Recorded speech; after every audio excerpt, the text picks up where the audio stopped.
back, y'all, to another episode of Why I'm Working. I'm your co-host, Michael Ogusanya, I'm Alert Jameson. and we got a cool one today. It's just going to be me and Alaire rapping, talking about what quantum computing is, why these stocks are going up, and why you should care about it. So let's get into it. Boom or bust, quantum and small modular reactors. So from what I understand, quantum computing is the idea of kind of testing multiple possibilities all at once. So, we had those like huge computers in like the 70s, 80s that were doing what our phones can do now with AI. This seems like the next tier of innovation to where quantum computers are using qubits that can be both at once, not only like a zero or a one, but both a zero and a one. So when you're testing things like space travel, when you're testing things like computing, kind of the possibility of different life forms or planets across the galaxy and beyond.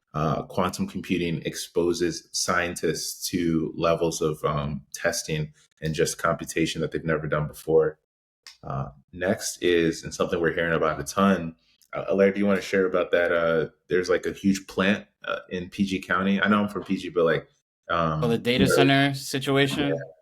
I Mhm. mean, yeah, so they're trying to build data centers everywhere. And let's put it this way, like it's not only Amazon Web Services, it's also Microsoft pouring private companies and institutions pouring millions and millions of dollars into this industry right now. I have a couple of friends working in this space as network engineers and helping set up these different data centers. What I can tell you is that they're not going away anytime soon.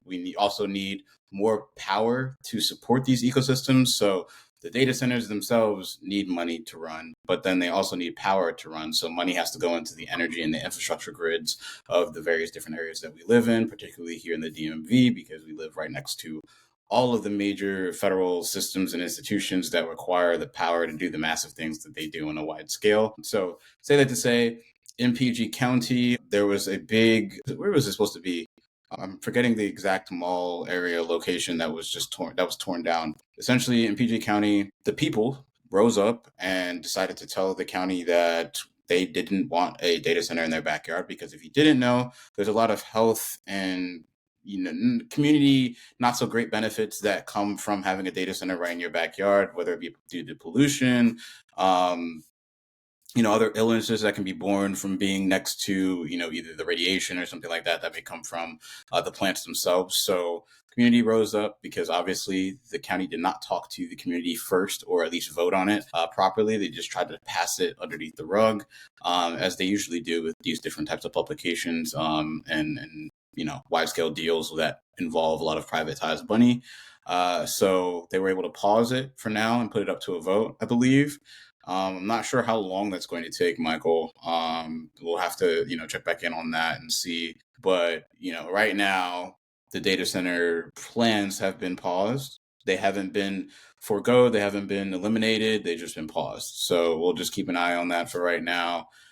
There's a lot of, like I said, there's a lot of money that are going into this. So we'll be seeing a lot more now with AWS2 headquarters coming to Virginia area. And then I do know that when the Commanders leave the stadium in their old stadium in Largo, maybe, yeah, in Largo, they'll be repurposing that field as well. So curious to see what that actually turns up into, and if that actually becomes the new data center site, and they just kind of like push it off for the time being. Yeah. And like you said, we're seeing something different, whether it's, these old companies like Oracle seeing their stock jump, 20, 30, 40, 50, 60, 70% down to these new like quantum stocks that are like starting to really take off. All of this has to do with being able to support this next generation of tech. When people are talking about smart cities, I don't think they were thinking of like what we're seeing now, even though that was 2 years ago. And on that line, we're starting to hear this word come up that scares a lot of people that we heard about 50, 60 years ago, but nuclear reactors. There's a surge at this point of nuclear reactors and companies that provide them in terms of their economic value, their stock price. And the whole idea is specifically small modular reactors, SMRs, rather than these huge, giant power plants that we've seen before. Think of like small, scalable factory built reactors that are near these demand zones. So, on 15 minutes outside of a major city, there might be a small nuclear reactor literally harnessing the power to power a lot of these tech offices, down to us using AI and the growing demand there. Just like what the Lair said, with this increase in power supply, there's not been enough studies on what it'll pose in terms of health risks, but we are kind of in it now if we weren't already. Yeah, and I was just gonna say, like, just even looking up ChatGPT really quickly, right? A lot of these major players in the small new modular reactor space are actually based here in the United States, or in some way, shape, or form partnered with a company that's here in the United States, whether it be with GE, Westinghouse. Let's see, NewScale is familiar to some people.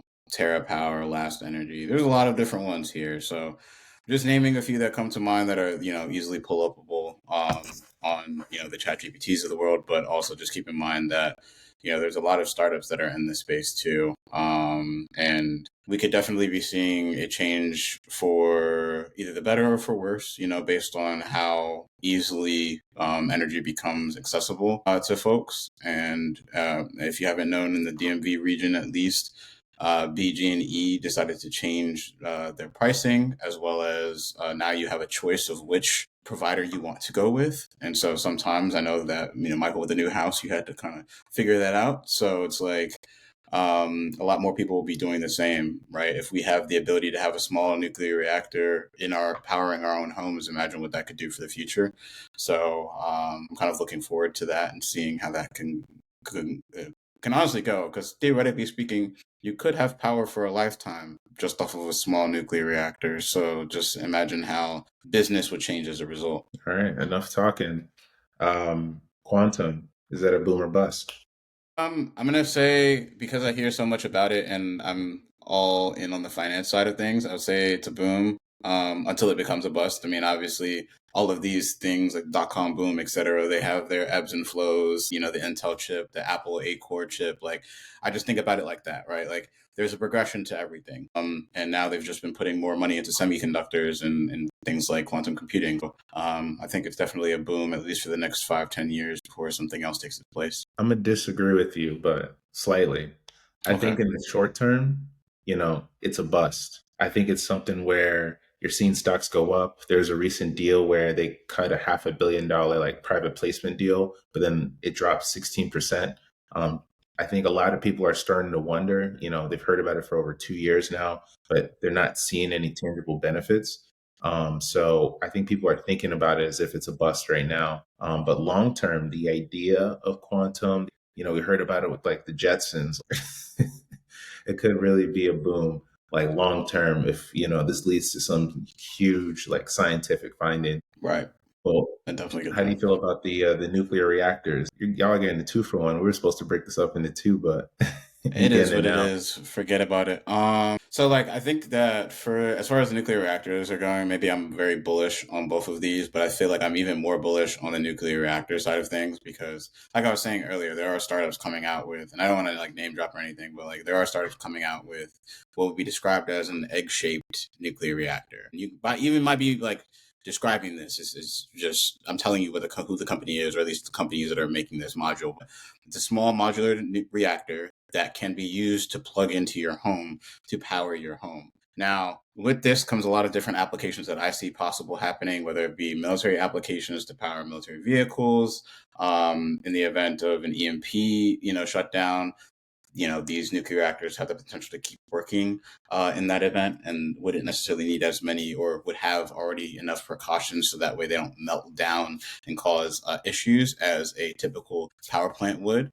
Um, so I would say it's a boom, and yeah, I would say it's a boom at this stage, at this point in time, at least inside of the United States, because we're at a tipping point where our population and the amount of energy that we consume is kind of at parity, and almost we're below parity. I would say on the side of we need more energy to be, especially with all the data centers like how we talked about earlier. And just the sheer fact of our population growing, right? We're moving to all of the coasts. All the coasts are now filled up, and now it's going to be a lot of more people going to the internal parts of the U.S. So we're only going to need more energy, and I don't think that oil is going to necessarily cut it. Um, and we're not doing enough wind and all the other alternative sources of energy. So unless we're going to harness water, this would be the only way I would see us going forward. I'm gonna agree with you, Larry. I think that this SMR space, these small modular reactors, is a boom. It makes you wonder, and we can definitely talk about this later. Like, I know we talk about the rise of ChatGPT and consumer apps that leverage AI, but is it really us leveraging AI, the millions of people, that's causing this like dire, or not dire, but this big need for these kind of tools, or is it the government, the DoD, like you said, the military? Are these programs, that have billions of dollars in funding, are they ramping up to the point where, it's just going to be needed whether or not we have access to it? Like, imagine people partitioning, some of this nuclear energy, to, like you said, power your home, power a car. I also say too, I think it was like 10 years ago, the idea of a hydrogen car came up and Yeah. people were so worried and skeptical. And they were like, man, like this is, be the beginning of the end in terms of like harvesting like something that scared people 30, 40, 50 years ago. I think that we have found a way to harvest it in a safe way to where this kind of stuff won't cause like a huge catastrophic issue, if there was a certain attack or anything like that. So you have any thoughts there, sir, Eller? Like it just is. I mean, so in the same vein, like the guy that's turning plastic into fuel, and how he had to go undercover for a couple, like Plastoline. yeah, the plastiline joint. And it's like we're talking about this now, but dude fully is aware that his life may be in danger as a result of what he's doing, right? Similar to how I believe that the hydrogen car. This is not the first time that that has been discovered. So what I'm going to say is in the same sense, like there's a lot of inventions that could have been discovered or have been wiped from existence a long time ago, right? Now that we have the vast amount of information or access to information that we do, I feel like a lot of these things are now coming back up and therefore are scaring the populace, because it is like we may be at the precipice of time where we can now do this on a wide scale, so much so that, as you said, people are scared about how this can affect the normal play or run of things, right? Because let's say big oil and big pharma and all of them just like, all right, well, shoot, if it's not going to cost us that much to switch, but it's going to cost the average consumer to switch, and we can monetize, we can, monopolize off of that, we're going to do it, right? Similar to how, Apple took the ability to have an entire ecosystem and change it to the Lightning, and then get forced to go to, uh, the USB-C ports, right? Same concept. I'm just thinking about it like the bigger players in the space are inevitably going to dictate where the market goes, or at least what new innovations get brought up and disseminated to the populace. In the grand scheme of things, like I was saying earlier, nuclear is a big boom, I would say, in the next couple of years, only because it's the natural progression of things. There's a certain level of energy that we need to get to, or at least the energy output we need to produce. The other means that we have to get there, means of production that we have to get there, are not going to produce the output in terms of kinetic and AT energy or whatever that is, to be able to suffice the devices, the cities, right? Like it's going to take, like, Baltimore is not New York by any means, but I feel like it would take at least 1 to 2 reactors to keep that city going. So imagine Baltimore turning into a New York and then eventually needing its own major reactor in order to get the power that it needs to run every day. And while we may get there at a point, I'm just imagining that hopefully, in my mind, with having smaller reactors, there would be less damage if it were to melt down, if that makes sense. Like like instead of a nuclear bomb, it would be like less. And then again, the modular reactors may be the size of a nuclear bomb. I don't know, but what I'm saying is like hopefully they would be safer to use than a major nuclear reactor that, in the event that it melts down due to components, or like I said, an EMP charge that is disabling all the components and there's no failsafe.